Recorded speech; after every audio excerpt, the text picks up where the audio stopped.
आहो बोर्ड पर खूब गोल गोल और मोट मोट अक्षर में कुछ लिखल है, देखा था तोरा सबके हो, ओकरा तो आंख रजुआ के कम आलू के फाँक ज्यादा है। अरे पगला धथुरा कहीं के रे, रतौधी दिन के थोड़े ना होता है, अरे रात के होता है पगला कहीं के रे। विटामिन ई की कमी से, विटामिन ए की कमी भेलवो साँझ होते कब माँ कुछ नहीं खेलो था हमरा, ठेस लग के गिर जाओ सिलौटा में। चलो देखो यहाँ, देखिए यहाँ पर लिखा हुआ है हमारा 3 लाइन लिखा हमने, क्या लाइन लिखे हैं 3 लाइन, 3 एगो में थोड़े ना होती रे, बहुत कुछ लिखे गए अभी। देखिए लिखा हुआ है सबसे पहले भारत के गवर्नर जनरल एवं वायसराय, ये गांव वाला गाली नहीं, वायसराय भकोनर बाय भकोनर वो करे लगले, ये वायसराय है। ये लिखा हुआ दूसर का लाइन कि भारतीय काउंसिल एक्ट, एक्ट का मतलब होता है अधिनियम, एक एक बात समझते हुए चलेंगे। एक्ट का मतलब अधिनियम, अधिनियम को ही कहते हैं कानून। कहिया के 1858 के अधीन, यानी 1858 के अधीन कहने का मतलब एकरे अंडर में। तीसरा लिखा हुआ लॉर्ड कैनिंग 1856 से 1862, ये 3 को बात हमने लिखा है। हाँ खड़ा हो जाइए होशियार चंद जी, पूछिए। अरे पूछने के लिए थोड़े ना पैसा लगता है, एक बार नहीं 10 बार पूछो। कहावत तो सुना कि एक बार देखो 1000 बार देखो, और देखने की चीज है तू बार बार देखो। नहीं रे बउआ, नहीं रे पगला, कहावत है कि beauty is only see don't touch, सुंदरता देखने की चीज है ना कि छूने की चीज है। अब हर चीज तो सुंदर लगेगा तो जाकर छूने के लिए, छू के देखे, छू के देखे, तो वह वाला बात हो जाएगा कि उसने मुझे देखा था एंगल बदल बदल के, और उसने हमें मारी सैंडल बदल बदल के, पगला कहीं के। चल इधर देख, अच्छा क्वेश्चन पूछ रहा था, हाँ पूछो होशियार चंद जी पूछिए।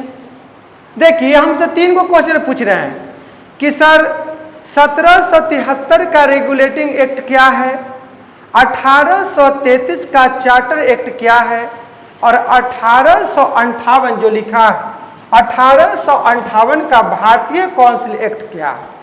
समझ लो, बहुत अच्छा क्वेश्चन कर लो, समझो, बैठ जा, बैठो बैठो बैठो। देखो सबसे पहले लिखा था नहीं हम 1773 का रेगुलेटिंग एक्ट, न लिखम तो काम चल जाता वह, हाँ चलो ठीक है। देखिए 1773 के रेगुलेटिंग एक्ट के तहत ब्रिटिश सरकार पहले हिंदुस्तान के लिए गवर्नर की नियुक्ति नहीं करता था। किसके लिए? हिंदुस्तान के लिए नहीं करता था, बल्कि एक प्रांत के लिए वह गवर्नर की नियुक्ति करता था। और हिंदुस्तान में सबसे पहले गवर्नर की नियुक्ति 1772 में हुआ था। उस व्यक्ति का नाम है वारेन हेस्टिंग्स। तो सिर्फ बंगाल का ही गवर्नर होगा, दूसरे राज्य पर वो अपना शासन नहीं चला सकता है। ये था कौन सा रेगुलेटिंग एक्ट? 1773 के रेगुलेटिंग एक्ट, जिसमें सिर्फ बंगाल का ही गवर्नर का चर्चा किया गया था। अब देखो 1833 का चार्टर एक्ट, इन्हें सब अंग्रेजी के द्वारा बनाया गया कानून बुआरे। हमारा सबके भारत के लोगों के एकदम कोढ़ू के बैल की तरह काम करने से फुर्सत मिलेगा तब ना दिमाग में कुछ सोचेगा। इतना नहीं मजबूर कर दिया था लोगों को, एकदम हालत खराब, पस्त कर दिया था, एकदम पूरा एकदम गर्दा कर दिया, गर्दा गर्दा कर दिया एकदम। अखनी न चेहरा पर तक लाइटिंग आ गया है लोगों को, गोश आ गया, नहीं तो पहले एकदम खिरकिट्टी था, एकदम कंकाल, इतना चूस रहा था, पूरा सिपियाम की तरह चूस के फेंक दिया था भारतवासी को। ये नाम है 1833 का चार्टर एक्ट, जिसमें अब कहा गया कि अब सिर्फ एक प्रांत का गवर्नर नहीं होगा, बल्कि वह गवर्नर पूरा हिंदुस्तान का होगा। तब परीक्षा में पूछेगा कि भारत का पहला गवर्नर कौन हुआ पूरा हिंदुस्तान का, तो नाम लिखेंगे लॉर्ड विलियम बेंटिक। नाम कहती है लॉर्ड विलियम बेंटिक, 1828 से 1835। हाँ, इन्हीं के शासनकाल में सती प्रथा, ठगी प्रथा पर प्रतिबंध लगा था। तीसर का लिखल है बतौर सबके, भारतीय काउंसिल एक्ट 1858। इसमें करना कुछ नहीं है, पहले था हिंदुस्तान का गवर्नर और गवर्नर की जगह हो गया वायसराय, एकदम सिंपल वर्ड में। हाँ, वायसराय का अर्थ होता है सम्राट का व्यक्तिगत प्रतिनिधि, यानी खास आदमी। बोलते हैं ना कि मंत्री जी के पिए है, एकदम बच के रहो, एकदम जवानी ठंडा कर दे तो, हाँ एकदम जवानी पानी में ला देगा। नाम कथी है? वायसराय। वायसराय मतलब सम्राट का व्यक्तिगत प्रतिनिधि। होशियार चंद जी हो गल बा, चलिए आगे, चलिए ऑर्डर मिल गया आगे चलने का।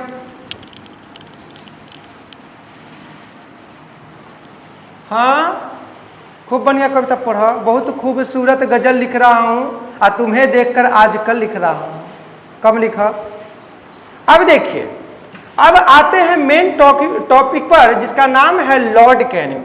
अब देखो, ये हमारे ऐसे खुशनसीब गवर्नर भी हुए और वायसराय भी हुए। तो खुशनसीब कैसे हैं? क्योंकि ये भारत के अंतिम गवर्नर जनरल है। ये अलविदा कह रहे हैं, कहते ना कभी अलविदा ना कहना, ये अलविदा कह रहे हैं गवर्नर के पोस्ट से। ये हिंदुस्तान के अंतिम गवर्नर लॉर्ड कैनिंग थे और प्रथम वायसराय कौन थे? लॉर्ड कैनिंग थे। परीक्षा में पूछता है कि भारत के अंतिम गवर्नर जनरल और प्रथम वायसराय कौन हुए? क्या लिखेंगे? Lord Canning. हाँ, लॉर्ड कैनिंग, हाँ ये वायसराय हैं। चलो अब देखिए, अब कहता है कि लॉर्ड कैनिंग की नियुक्ति हो चुकी है, लेकिन इन्हीं के शासनकाल में अपने हिंदुस्तान में एक विद्रोह हुआ। उस विद्रोह का नाम था सैनिक विद्रोह। कौन सा विद्रोह? सैनिक विद्रोह। अब देखो, सैनिक विद्रोह हुआ था कैसे? अपना हिंदुस्तान में ना पहले मुसलमान और हिंदू एकदम भाई की तरह रहा करते थे। अब सेना में बहाल भी हो गए, लेकिन मंगल पांडे को जैसे ही पता चला ना कि अंग्रेज जो गोरका मिठा है, ये सब हमारा सब करियक्का पर बड़ा जुल्म तो करता ही है, हमारा शोषण तो करता ही है, लेकिन अब हमारे धर्म के साथ भी छेड़छाड़ करने लगा है। अब क्या हो गया? जैसे इसको पता चला कि हम लोगों को जो कारतूस दी जाती है ना, इसमें गाय और सुअर की चर्बी लगी रहती है, बस क्या था, इसको जैसे ही पता चला, बस चिंगारी को थोड़ा सा हवा दिया, ये चिंगारी 16 में बदल गया। अब 16 में कैसे बदल गया? सारे सैनिकों को कहा कि बताओ, तू हिंदू है, तू मुसलमान है, इसमें गाय सुअर की चर्बी है और दांतों से पहले खींचोगे, उसके बाद इसका प्रयोग करोगे, तो तुम्हारे धर्म को हमारे धर्म को ठेस पहुंचा कि नहीं? बस आनन फानन में देखते देखते यह विद्रोह बहुत ज्यादा तुल पकड़ लिया और इसकी शुरुआत 10 मई 1857 को बैरकपुर छावनी से शुरू हो गया। अब सरकार काफी परेशान हो गया, 34वीं रेजिमेंट को भंग किया गया और आनन फानन में मंगल पांडे को पकड़कर इसको सूली पर फांसी पर चढ़ा दिया गया। ये कौन सा क्रांति था? यानी सैनिक विद्रोह था। एक सिपाही ने थोड़ा सा क्या चिंगारी को हवा दिया, ये चिंगारी पूरा का पूरा 16 में क्या हो गया? बदल गया। लेकिन कहते हैं ना कि दर्द तब नहीं होता जब कोई दूसरा कुछ कहता है, दर्द तो तब होता है जब अपना कुछ कहता है। यानी ये अपने हिंदुस्तान के कुछ गद्दार थे जो सैनिक विद्रोह में भारत के लोगों का साथ न दिया, बल्कि अंग्रेजों का तलवा चाटते रह गया, जिसके कारण ये विद्रोह क्या हो गया? असफल हो गया। देखिए कि लड़ लो, झगड़ लो, कुछ भी कर लो, लेकिन अपनों का साथ कभी मत छोड़ो। जहां पे बर्तन है होती ना, टकराएगा, आवाज आएगा, रे पगला, बर्तन ही नहीं रहेगा तो dub dub dub dub dub ढक ढक ढक क्या करेगा? सब कुछ होना जरूरी है, लेकिन कभी अपनी यूनिटी को खोना नहीं है। इसी के कारण से हिंदुस्तान अपना 200 वर्षों तक अंग्रेजों का गुलाम रह गया। अगर सब लोग चाहते तो क्या मुट्ठी भर अंग्रेजों को भगा नहीं सकते थे? लेकिन अंग्रेजों ने डिवाइड एंड रूल पॉलिसी को लागू किया, फूट डालो और राज करो, और हम लोगों पर हम लोगों को गधा समझ करके 200 वर्षों तक हम पर हुकूमत करता रहा। चलो इसको छोड़ते हैं, आगे चलो। अब देखो, अब देखते हैं हम लोग लॉर्ड कैनिंग के द्वारा किया गया महत्वपूर्ण कार्य। कार्य मतलब वर्क। लिखिए, देखो सबसे पहले इन्होंने सैनिक सुधार किया और इसके अंतर्गत में लॉर्ड कैनिंग ने एक नियम कानून बनाया और उस कानून के तहत भारत के जो जवान थे, जो सैनिक थे, ब्रिटिश सरकार के यहाँ अब उसकी आबादी यानी उसकी संख्या को क्या कर दिया गया, कम कर दिया गया। यानी भारतीय सैनिकों की संख्या को लॉर्ड कैनिंग ने कम कर दिया और साथ में जो अधिकार मिला था तोप चलाने का, भारत के सैनिकों को इस अधिकार से उसको वंचित कर दिया। यही अपना सुधार किया करने वाला व्यक्ति था लॉर्ड कैनिंग। इसको पता था एक बार विद्रोह हो गया है, फिर से कहीं हिंदुस्तानी का सर फिरा तो हम कहाँ भागेंगे, फरार होंगे, इसका कोई गारंटी नहीं है। अरे हिंदुस्तान तो कब का आज़ाद हो जाता, लेकिन हिंदुस्तान का कुछ तलवार चाटने वाला इंसान था जिसके कारण हिंदुस्तान अपना आज़ाद होते होते बीच में ही क्या हो गया, दम तोड़ दिया। सब कुछ करना लेकिन जिंदगी में कभी भी दगाबाजी नहीं करना। ये था हमारा कौन सा विद्रोह, सैनिक विद्रोह था और सैनिक सुधार के अंतर्गत। अब देखो दूसरा में देखते हैं आर्थिक सुधार। देखिए जिसका वर्तमान अच्छा है उसी का भविष्य अच्छा होगा, क्योंकि जो अभी खर्च नहीं करेगा, जो अच्छा से अभी पढ़ेगा नहीं, तो जिंदगी में चाहे कि सक्सेस की बुलंदियों को मैं पालूं तो वह चाह कर के भी अपने सपनों को कभी पंख नहीं दे सकता। इसलिए जो समय मिला है उस समय में उस काम को करोगे तो जीवन में सफलता ही सफलता मिलेगी, वरना असफलता तो यूं मिल जाएगी। इसलिए जीवन में इसका बहुत ज़्यादा जरूरी है। बाबू ने भैया सबसे बड़ा रुपया, अभी आमदनी और ठंडी खर्चा रुपया हो रहा, फुटानी पर फुटानी हो रहा है। पीछे वाले जनाब को देखे कहता सर जी एप्पल का मोबाइल लिए, एप्पल का मोबाइल, घर में 2 किलो सेवा आता नहीं होगा, 50 का एप्पल दिखा रहा, पागला कहीं के। अब देखो आर्थिक सुधार, आर्थिक मतलब इकोनॉमिकल। अभी बहुत सारे लोग जो है ना, देखिए भगवान का भी गजब का लीला है। जो पढ़ना चाहता है भगवान ने उसको सुविधा नहीं दिया, पैसा नहीं दिया, और जो पढ़ना नहीं चाहता उसको सब कुछ दिया। ये भी मालिक का तकदीर का खेल, अपना अपना तकदीर का खेल है। मालिक भी न जाने कैसा पेंस उसका किस्मत लिख दिया। देखिएगा गांव घर में बहुत लोग पढ़ना चाहते हैं लेकिन लोग के पास पैसा ही नहीं, बेचारा कुछ कर ही नहीं पाता है। दूसरे को देखता है तो कहता है काश हमारे साथ भी कुछ अच्छा होता। चलो आगे देखो, नाम है आर्थिक सुधार।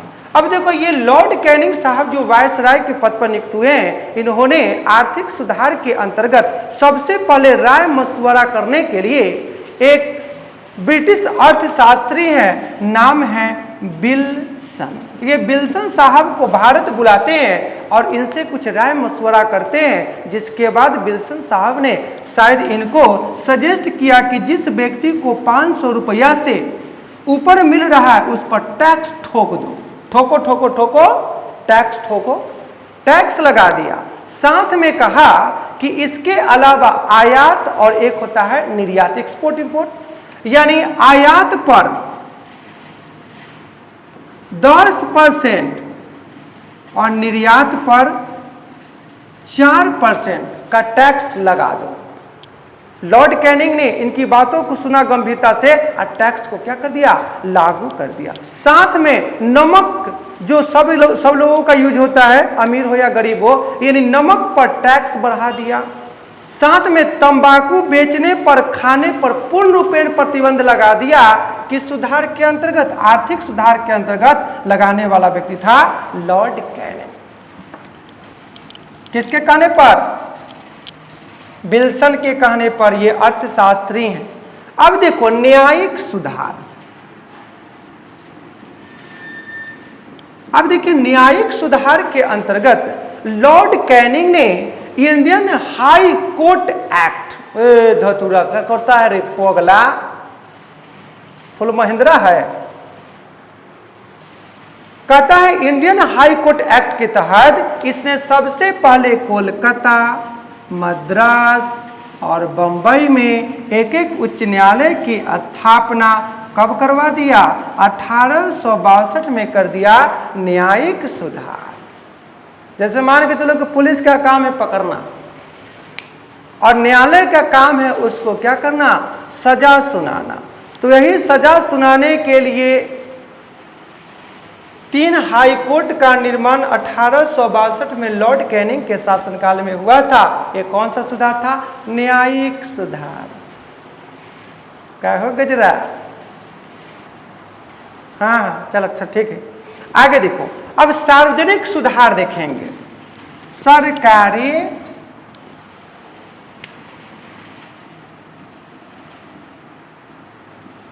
सुधार, अपना से सुधर जो तो जीवन कामयाब हो जाएगा। और कहीं वक्त संभार दिया, सुधारने की कोशिश किया तो तू जिंदगी में एकदम फुल महेंद्रे रह जाएगा।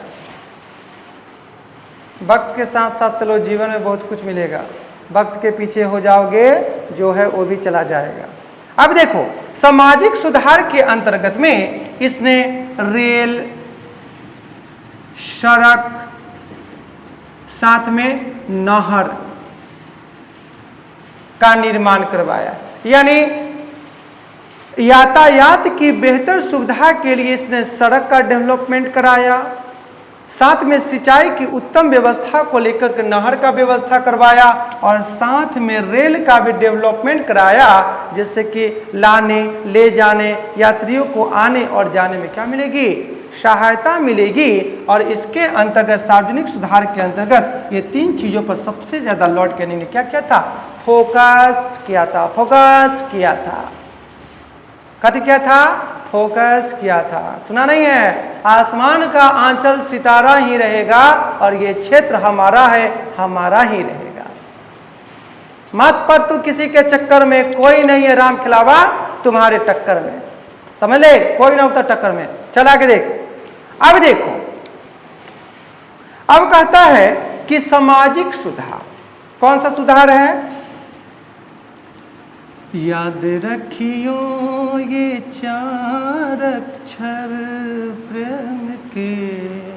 अब देखो, सामाजिक सुधार के अंतर्गत इसने सबसे पहले अपने इंडिया में विधवा पुनर्विवाह को एक कानून बनाया 1856 में और कहा कि हिंदुस्तान की जितनी भी महिलाएं हैं और जिस महिला की शादी तो हुआ लेकिन दुर्भाग्यवश उसका हस्बैंड गुजर गया, सती प्रथा 1829 में ही बंद हो गया, तो बहुत सारी महिलाएं बेचारा अकेले जीवन जी नहीं सकती।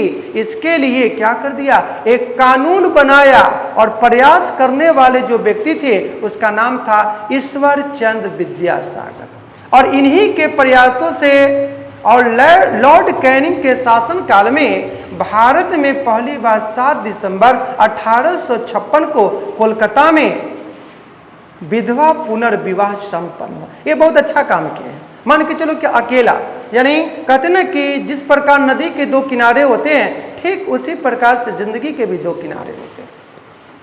एक पति और पत्नी, दोनों में से किसी एक का हाथ छूट जाए, साथ छूट जाए, तो इंसान वहीं पर अपाहिज हो जाएगा, जीवन में आगे बढ़ नहीं पाए।